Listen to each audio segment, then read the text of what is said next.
Hello everybody, I'm Raphael Perry and it's time for some more Fabled Lands. But before we continue, I've got to make a little announcement regarding this episode. I'm in a pretty bad mood. It's not good. I've had the worst birthday in 11 years. It wasn't today, but it's left me in such a bad headspace that it would not have been wise to record anything and upload it for you guys for a while. I'm not sure I feel ready yet, but I can't wallow in sorrow forever, so I think the show must go on. If any of you decide you want to stop watching this episode, fair enough, you know? But I'm going to stick it out and hope we have a good time, and hope you manage to stick around and enjoy it through to the end as well. So here we have little Devika in Yarumura, and there's something I'd like her to do before departing from the northern steppes. Do we have a vessel? We do, and it is here at Yarumura, so we don't need to worry about crossing the border. What I would like to do is head off to this area with the nomad camp, which might be dangerous. To say the least. Yarumura is a young city. Its buildings are finely constructed houses of wood and stone with pagoda-like styled roofs. The clan of the White Spear, exiles from the east, rule the city. 100 years ago, civil war raged in Akatsurai. The clan was forced to flee in its ships to the west.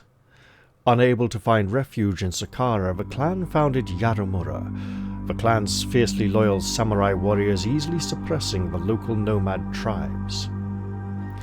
The current daimyo, the chief of the clan, is Lord Kumonosu. He dreams of the day he will return to Akatsurai as shogun of the empire. To leave Yarumura by sea, or to buy and sell ships, visit the harbour master at the sea barrier. To buy or sell cargo, visit the silk market. Well, we are going to do neither of those things, but we are going to venture inland. We have a potion of comeliness, a potion of intellect, and a potion of stealth, also of strength and godliness, so we're pretty good for stat checks. In terms of blessings, we have charisma, sanctity, thievery, combat, and immunity to disease and poison. Some of these will be rather useful. Now, there are 3 events at the Nomad Camp, obviously including the no event. The gathering of the tribes will be pretty lethal. You have entered a cold, barren land of howling winds and pitiless rains. What did I just say? And we don't have a luck blessing to reroll. Many horse nomads ride up and surround you. Their inscrutable faces glare down at you without pity, and they herd you with the points of their spears to their camp. Thousands of the nomads have gathered here for a meeting of all the tribes of the Horde of the Thousand Winds. You are pushed and shoved into the middle of a circle formed by many of the nomads, men, women, and children who mock and jeer at you. You shudder to think of your fate. The nomads of the steppes are renowned for their cruelty. A burly fellow elbows his way into the circle. His piggy eyes regard you intently from within folds of fat. His stare seems almost challenging, or most challenging rather. "You maggot-ridden, dung-faced, flea-infested mound of horse manure!" he bellows. "I, Yagatai the Brave, have slain dragons! I have slain demons of hell! I have already achieved more than one such as you could achieve in an entire lifetime, so worthless of you!" The crowd laughs and applauds wildly, then they fall silent, all eyes upon you. Clearly, they expect you to reply. It is a contest of boasts and insults, an old nomad custom, and a bloody difficult one. Okay, what do we got?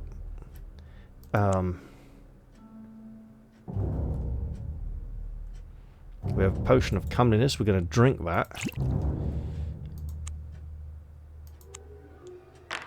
And that is not good enough. We'll use our blessing. Roll again. And, okay, we're alright.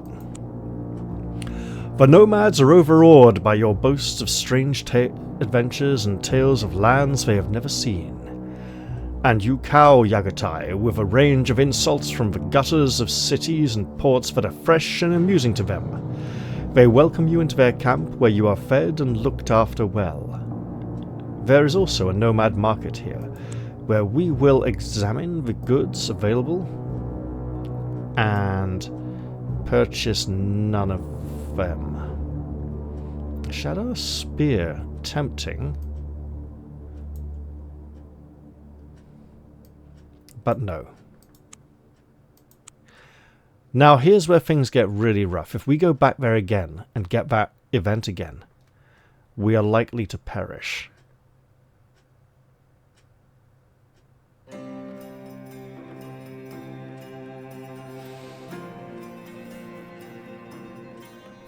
Why do we still have these running? Potions used to run until your next dice roll, regardless of... well, until your next test, regardless of what was actually tested. Has that been made easier? Now. So there are 3 events here. The meeting with the nomads is pretty rough. It would be nice to get a few more points of charisma before encountering that again. It's most unfortunate. The other encounter is the one we're wanting to get, and it's in the 2 to 5 range at the low end of the register. If we can trigger that encounter and then pass a difficult dice roll, let's just call it difficult, we could get something very nice, but clearly that is not to happen this episode. It's a shame, a real shame. We shall return to Yarimura, where we will go down to the docks. Ooh, that is really expensive. Okay, we can sell grain here for a lot of money. These furs look reasonably cheap. We can try that.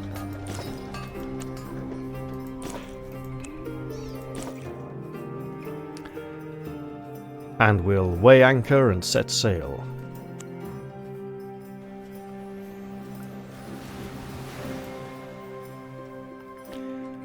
You're sailing in the coastal waters around the city of Yarimura.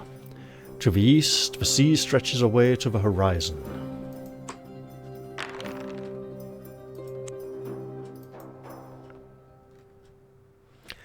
You're sailing into Disaster Bay. Heavy rains begin to fall and the skies darken, severely reducing visibility. "These are dangerous waters, Captain," says the first mate.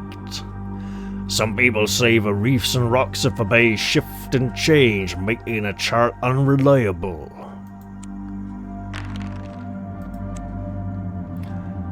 A darkening of the heavens heralds the gathering of a storm. Rains are swept in sheets over your ship, and the waves rise and fall inexorably, lifting you up and then dashing you down. Strangely, the fog that surrounds the Isle of Mystery is not dispelled by the high winds. If you have the blessing of Alvir and Valmir, which confers safety from storms, you can ignore the storm. Otherwise, the storm hits with full fury. The odds of survival depend on your ship and your crew. We have a good ship and good crew. You have successfully navigated the dangerous waters of Disaster Bay. Up ahead, your lookout spots an island. "That be Basilic Isle," says your mate. "No one who has landed there has ever got back alive.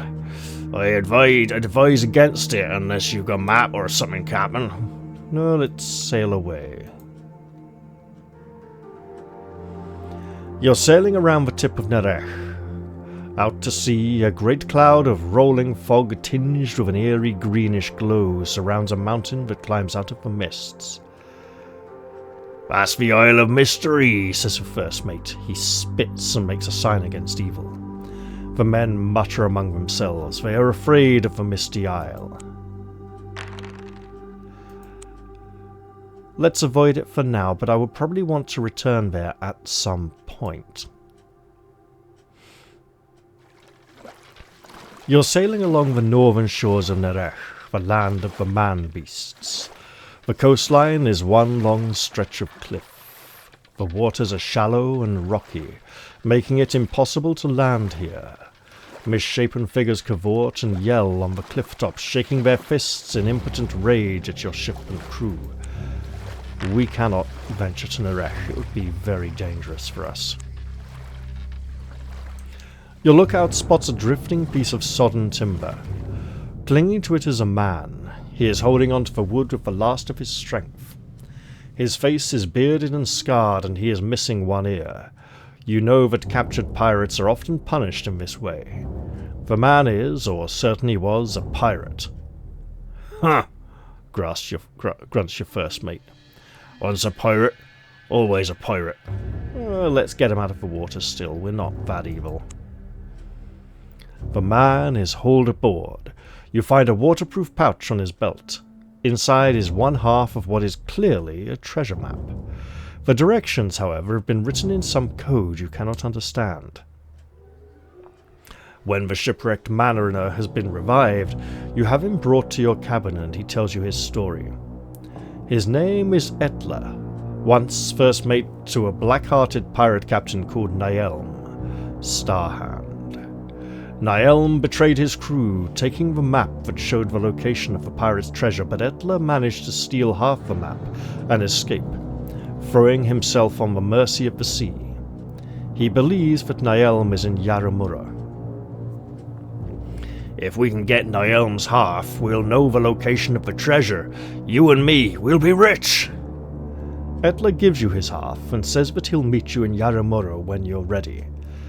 He points out that you still need him. Only Etla and Nielm know the code to translate what the map says. Afterwards, Etla hitches a lift on a passing merchant ship. "See you in Yaramura," he says with a toothless grin. "Better turn our ship around."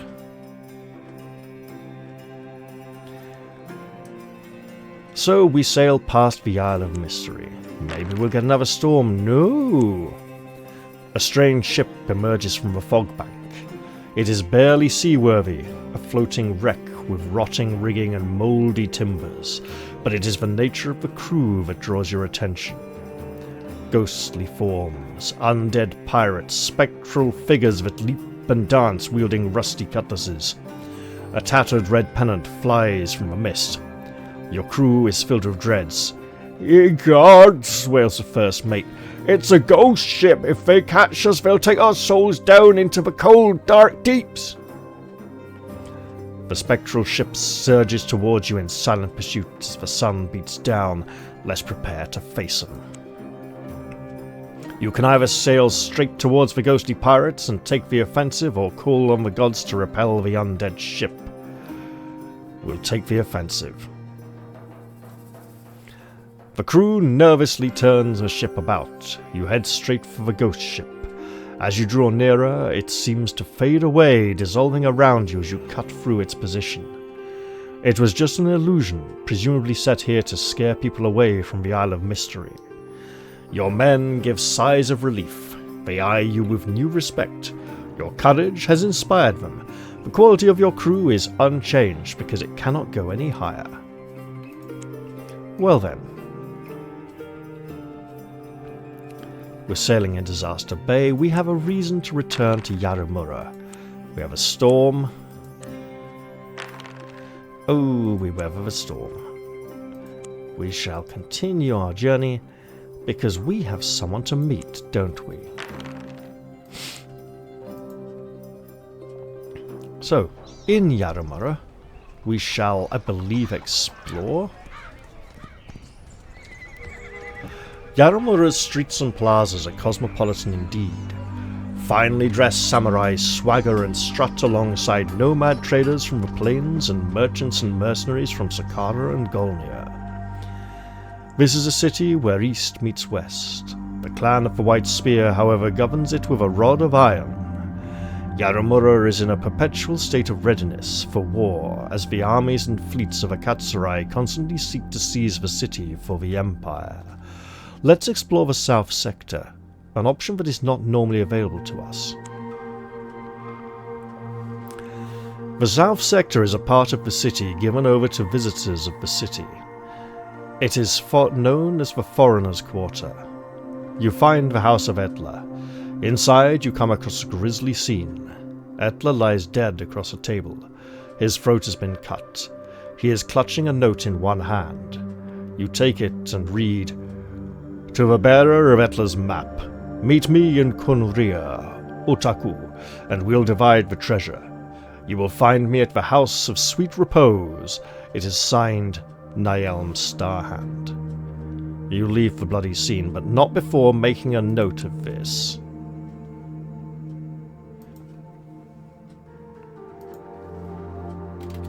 Meet Nyelm Starhand. Oh, bugger.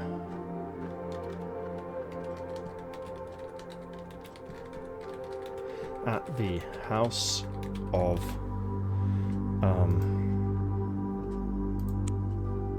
Sweet Repose.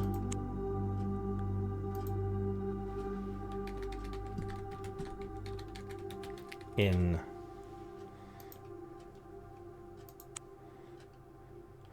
Kunria.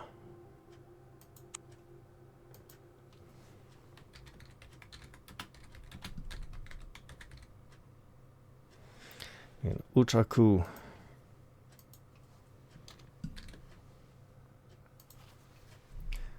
Where we may combine the two halves of the treasure map.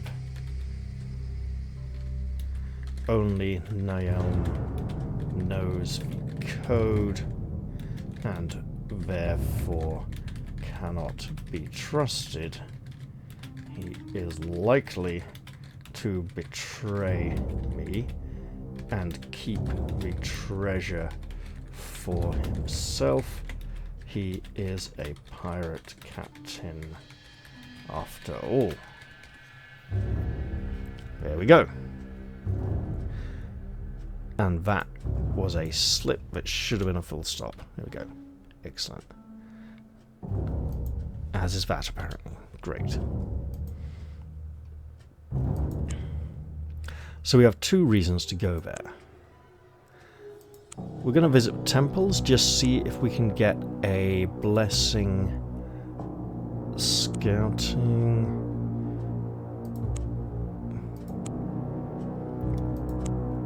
See if we can get a charisma blessing.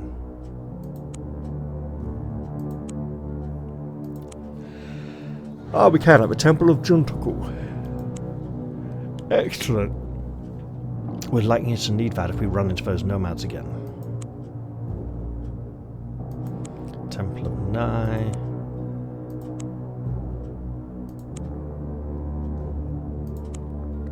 Amanushi. Okay.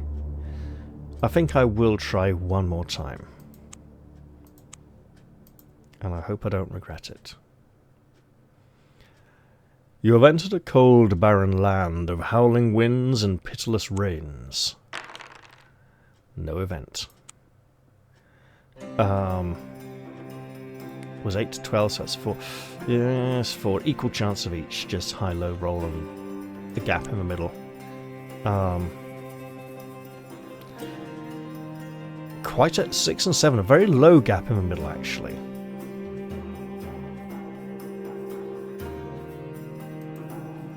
Well, the encounter eludes us for now. Let's get back in our ship and sail southwards once again.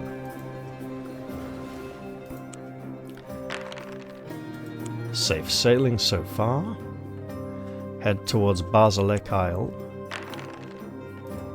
Again. Safe voyage.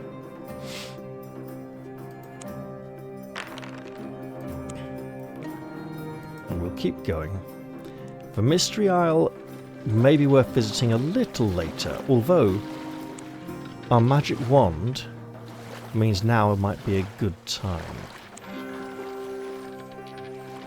I cannot overtly remember if we found something in the Great Forest in Saqqara that I would like to have found before heading to the Isle of Mystery. I think we did, I'm not sure.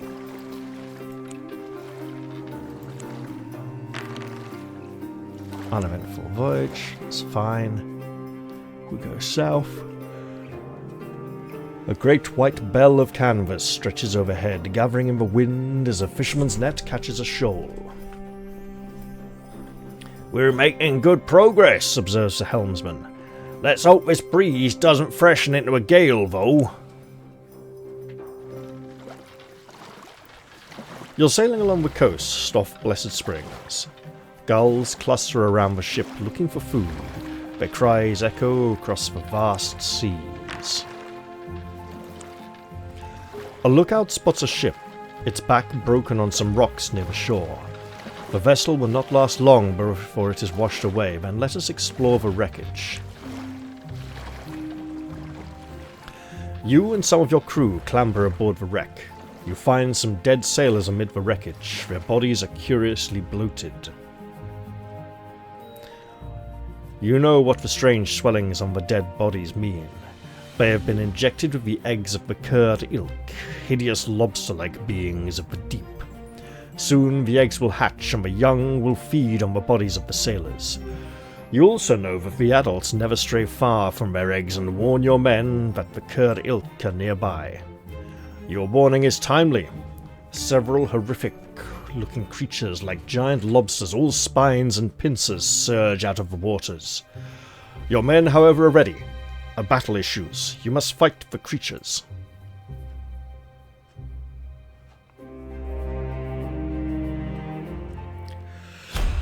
Well, seeing as there are 3 of them, let's even the numbers a little, shall we?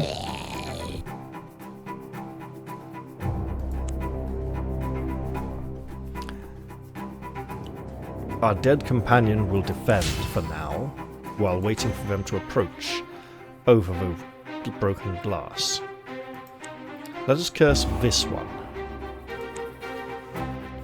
and defend.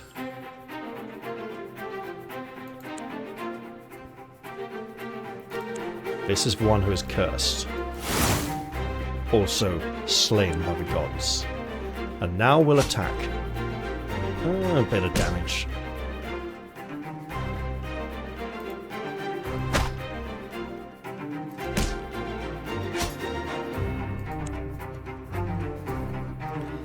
We don't want to move onto the broken glass.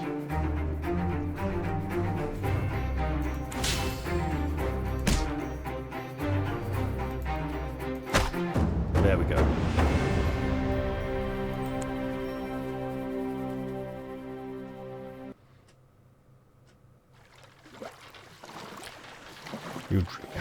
Your crew have driven off the other curd ilk, which dive into the sea.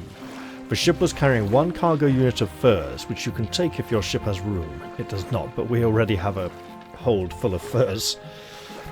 You clean up the dead sailors and give them a proper burial at sea. There is nothing else of interest, so you sail on. They may have been coming down from Yaramura or east from the Isle of the Druids. You are sailing on the coastal waters off Fort Brylon and the Blessed Springs. Let us not go east to the Isle of the Druids. They probably won't pay much for fur over there because they don't have much money and they've got a lot of furs from the animals in the forest. You're sailing in the waters around Scorpion Bight. "I wouldn't want to put into land in these parts," says your navigator. "The Scorpion men will take all we got, and their lives and our lives too, given half a chance." So 'tis, so 'tis. We'll sail westwards then, towards Yellowport. Your ship is sailing in the coastal waters beside Yellowport. There are a number of other ships, mostly merchantmen, but there are also a few ships of the Saqqaran Imperial Navy. "At least we won't be played by pirates with the navy around," says the first mate. "Only the legal kind." And now we'll put into Yellowport, which is the second largest city in Saqqara. It is mainly a trading town and is known for its exotic goods from distant Ancon Konu way to the south. The Stinking River brings rich deposits of sulfur from the Lake of the Sea Dragon down to the town, where it is extracted and stored in the large waterfront warehouses run by the Merchants Guild. From here, the mineral is exported all over Harkuna. Unfortunately, all that sulfur has its drawbacks. The stink is abominable and much of the city has a yellowish hue. The river is so full of sulfur that it is virtually useless as a source of food or of drinking water. However, the demand for sulfur, especially from the sorcerers' guilds, is great. Politically, much has changed in the past few years. The old and corrupt king of Saqqara, Corrin VII, has been deposed and executed in a military coup. General Grieve Marlock and the army now control Saqqara. The old Council of Yellowport has been indefinitely dissolved, and a provost marshal, Marlowe's Marlock, the general's brother, appointed as military governor of the town. To leave Yellowport by sea, buy or sell ships and cargo, go to the harbour master. Well, let's do that. We have furs to sell at a nice little markup.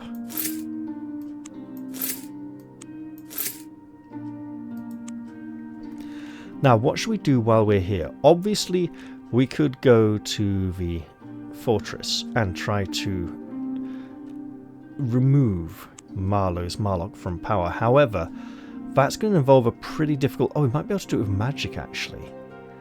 Is it combat and magic? And at an 11. And with the potion of intellect, we might stand a decent chance. But we still need to get away again afterwards, and that thievery score is very low. So I'm thinking... the golden chainmail. Yeah, that's tough as well. Ooh. Ooh. Blessings. With thievery, we don't have a magic blessing. I think for that, we'd need to go into Golnir, to the temple of, oh, what's his name, the smith god. If we're going to do that, might as well load up our cargoes of minerals and head west to Wishport.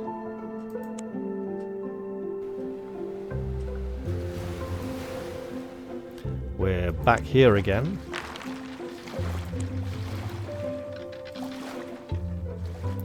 Out on the ocean wave. You're sailing in the coastal waters off the Shadar Tor.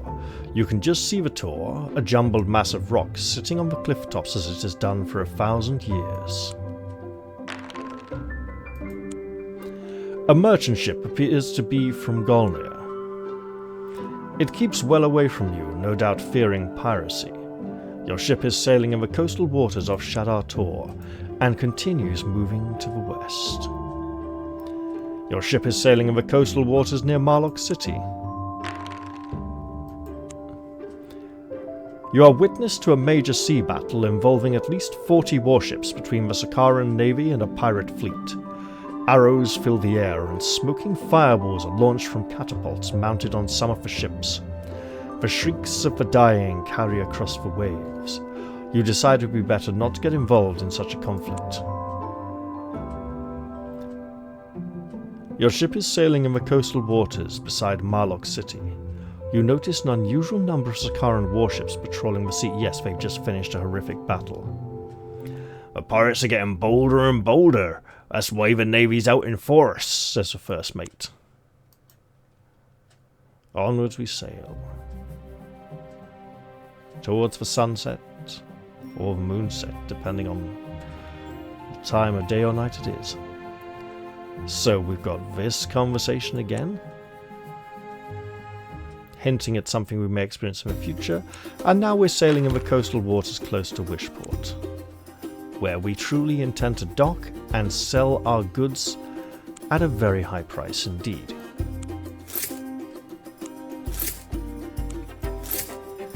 and now we're practically rolling in money. Wishport is a picturesque town set at the back of a bay rimmed by white cliffs. Fish, oil, dyes and other commodities are packed here for transport inland. The market is located in a warren of alleys adjacent to the waterfront. Each alley is dedicated to a different commodity. In one you can buy rope, in another lanterns, and so on. You hear the echo of hammer on anvil from the weaponsmith's forge just ahead. Let's check the market for anything of interest. We're probably going to want a lantern at some point, in the not too distant future, quite possibly. It probably would be worth getting a holy symbol, but we can probably find a better one than that. So the goods here don't really include anything special, and our blessings have now gone. So we'll head on up the road. You're on a road that stretches across the downs between Haggart's Corner and the coast. 3 knights overtake you on the road. Over their armour they wear white shrouds, and their shields bear the holy device of the god of death. "We are pledged to Nagil," they say. "We count ourselves already dead, and so we cannot be defeated in battle, for we have no fear." They offer to make you an initiative Nagil on the spot. While I would be willing to accept, Devika is already the chosen one of Nagil. The knights accept this great honour that has been granted to her and ride on. The town of Haggart's Corner stands at a place where 3 roads meet. Here, in certain seasons of the year, the Trow are said to come and trade their marvellous trinkets in exchange for human favours. It is a pretty, pastel-hued town. Houses with high gables and mullioned bay windows are set around a series of courts where fountains splash dreamily in the sunlight. The market at Haggart's Corner amounts to just a few shops whose dusty shelves suggest they don't do a roaring trade. "People prefer to do business with the Trow," says one shopkeeper with a shrug. "Who can compete? Perhaps you will find a bargain here all the same. Perhaps indeed. Not particularly. Maybe the rope's cheap. That is an expensive holy symbol. Okay. Dealing with the Trow is a very good way to get some of the best equipment in the game. However, it's also dangerous, and we don't quite have what it takes just yet. East of the Whistling Heath lie fertile lands which provide rich pickings for the yeomen of central Golnir. And we've run into the 7 fools again. What have they done this time? You encounter 7 fools who are engaged in a preposterous venture. You pass a poor old tramp who has no trousers. "I hung him on a branch yesterday while I sought my call of nature," he says, "but some rascal made off with him." The following morning you see 7 fools watering a tree by the side of the road. "It's a clothing tree," they explain. "We got some trousers off it a couple of days ago, and now we're watering it to see if we can get a coat and hat as well." "You preposterous oafs," is all you can say. As you continue along the road, you hear one of them say, "Here, aren't we supposed to fill the watering can first?"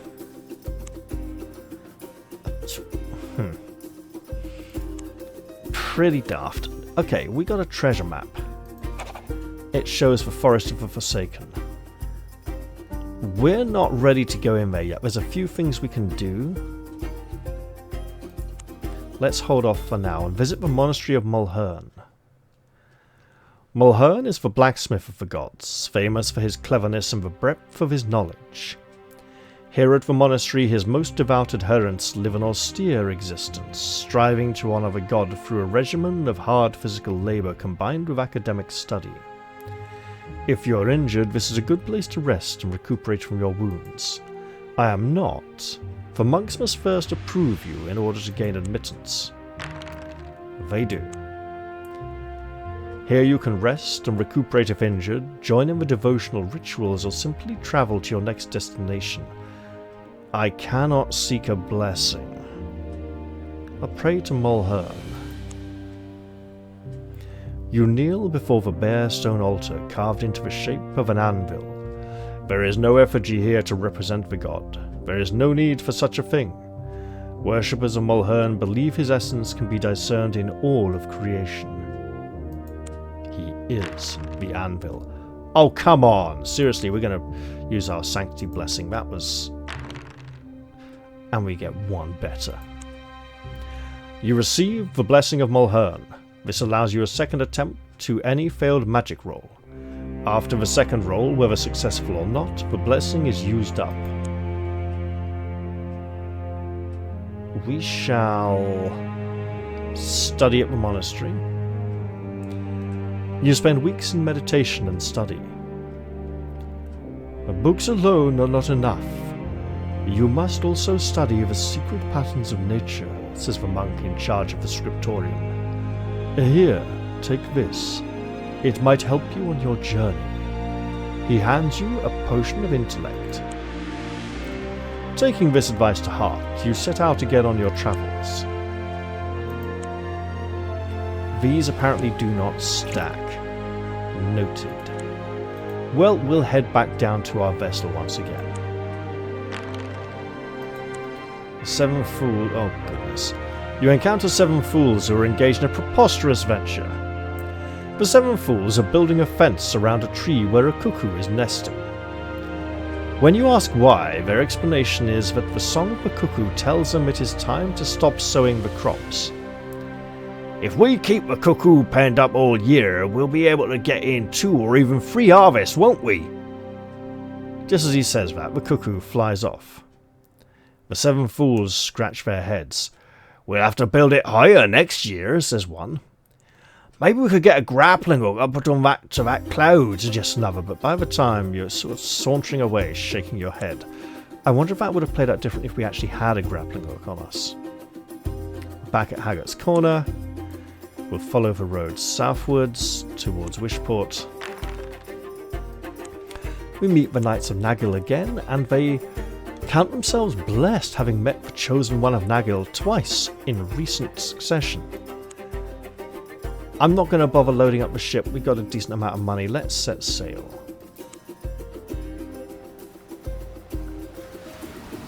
And now the question is, do I stop off at Marlock City to try and get another blessing away? Oh, pirates. Sail. Sail away. Outrun them.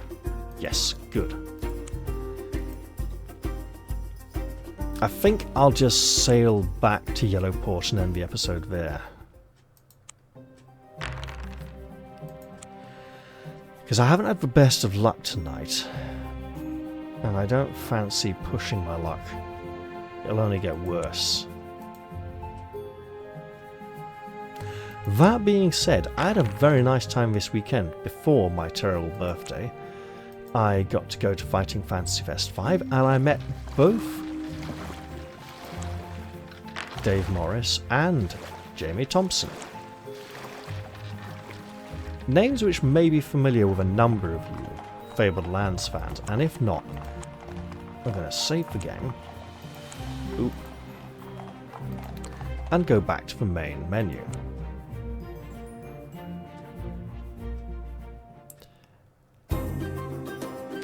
Copyright created by Dave Morris and Jamie Thompson. We had a nice little chat. Talked about a few things, mostly Bloodsword, to be honest, and The Way of the Tiger. Yes, I know The Way of the Tiger hasn't been on the channel for some time, but it's probable to change at some point. Yeah, I had nice plans for this week, and then something really bad happened, threw me for a loop, and just I was devastated, ruined my mood. Wasn't feeling particularly creative or brilliant, but anyway, hey, I did say I was going to end the episode here, so that's what I shall do. I hope you've all enjoyed this one, and I'll look forward to seeing you all in the very next episode. I'll say goodbye for now, though, and cheerio, everyone. See you all soon.